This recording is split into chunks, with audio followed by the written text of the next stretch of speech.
Number 119। पहले पहले कर्म भी चाहिए और साधन भजन भी, दोनों करना होगा। मन में यह दृढ़ धारणा रखो कि दोनों का ही उद्देश्य है ईश्वर प्राप्ति।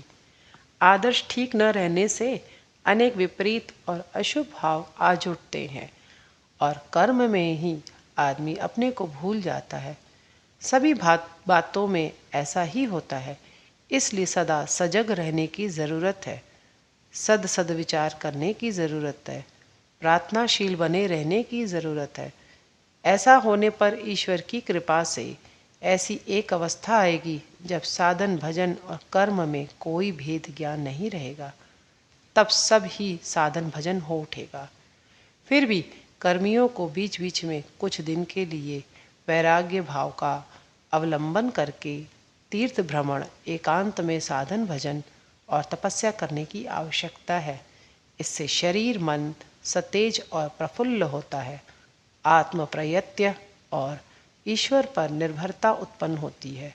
शक्ति संचय और पूर्ण भाव से चरित्र गठन होता है। नंबर 120। इष्ट की पूजा दीक्षित मात्र सभी कर सकते हैं। दीक्षा लेने से देह शुद्ध हो जाती है। उस पर विश्वास रखकर उन्हें अपना आत्मीय समझते हुए प्रेम पूर्वक पूजा करनी चाहिए। पूजा में स्थिर होने पर मन सहज ही एकाग्र हो जाता है, ध्यान भी जमता है और आनंद उपलब्धि होती है। इच्छा के अनुसार उनको फूल, चंदन और माला से सजाओ। प्रेम की पूजा में कोई विधि निषेध नहीं। तंत्र मंत्र मुद्रा यंत्र किसी की जरूरत नहीं। केवल श्रद्धा विश्वास और प्रेम चाहिए। पूजा के समय अनुभव करने की चेष्टा करो कि सत्य सत्य ही तुम्हारे इष्ट तुम्हारी पुष्पांजलि, श्रद्धापूर्ण अर्घ्य और निवेदन द्रव्य आदि प्रेम पूर्वक ग्रहण कर रहे हैं। वह चाहे कितनी ही मामूली वस्तु क्यों न हो, प्रेम मिश्रित भोजन उनके पास बड़ा ही मधुर है। उन्होंने दुर्योधन के निमंत्रण को लौटाकर विदुर के शाकन्न बड़े संतोष से खाए थे। जो कुछ भी खुद खाओ, सब मन ही मन उन्हें निवेदित करके खाओ। समझो, वह सब उनकी ही दया का दान है, प्रसाद। इससे द्रव्य दोष कट जाएगा। 121। सेवा, स्वाध्याय, साधन, सत्य और संयम, ये पंच सकार उपासना सिद्धि लाभ का श्रेष्ठ उपाय है। सदा प्रयत्न पूर्वक जितना हो सके इनका अनुष्ठान करते रहो। नंबर 122। पूजा सेवा जब ध्यान आदि नित्य कर्म निष्ठा पूर्वक अनुष्ठान करने से पूर्व और इस जन्म के अशुभ संस्कार नष्ट हो जाते हैं और शुभ संस्कारों की उत्पत्ति और वृद्धि होती है। परिणामतः साधन भजन भी क्रमशः सहज साध्य हो जाता है और चित्त शुद्ध और मन स्थिर होकर भगवत भाव में तल्लीन हो जाता है और तत्व ज्ञान लाभ होता है। 123। यदि पूर्व जन्म के कुछ सत्संस्कार या सुकृति न हो तो धर्म और ईश्वर में विश्वास और मति गति नहीं होती।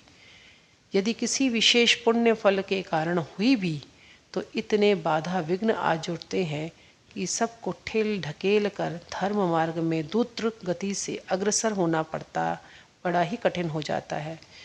पर इसलिए हताश होकर छोड़ देने से भी नहीं चलेगा।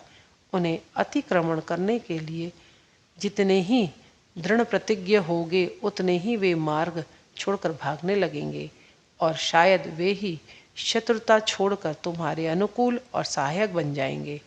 कठिनाइयों से जितना ही डरोगे उतना ही वे ज़्यादा भय दिखाती हैं और जोर पकड़ती हैं। 124। यदि पूर्व जन्म के शुभ संस्कार न हो तो शास्त्र और गुरु का उपदेश ठीक ठीक हृदयगम नहीं होता। पांडित्य का अन्य विषय में कोई संभवतः खूब उन्नत हो सकता है, समाज में उच्च पद और मान संभ्रम प्राप्त कर सकता है और करोड़पति हो सकता है। व्यवसाय वाणिज्य में खूब मन देकर उसका प्रसार कर सकता है। वह धर्म या सूक्ष्म परमार्थ तत्व के विषय में शायद वह बिल्कुल ही अज्ञ या बालकवत रह सकता है। साधारण विषय भी सरलता से नहीं समझ सकता, फिर भी यदि वह सत्यनिष्ठ, विश्वासी, सरल और हृदयवान हुआ तो ईश्वर की कृपा से उसे साधु संग और सद्गुरु का आश्रय मिल जाता है। उसके फलस्वरूप वह धर्म के सूक्ष्म तत्व की भी उपलब्धि करने में समर्थ होता है।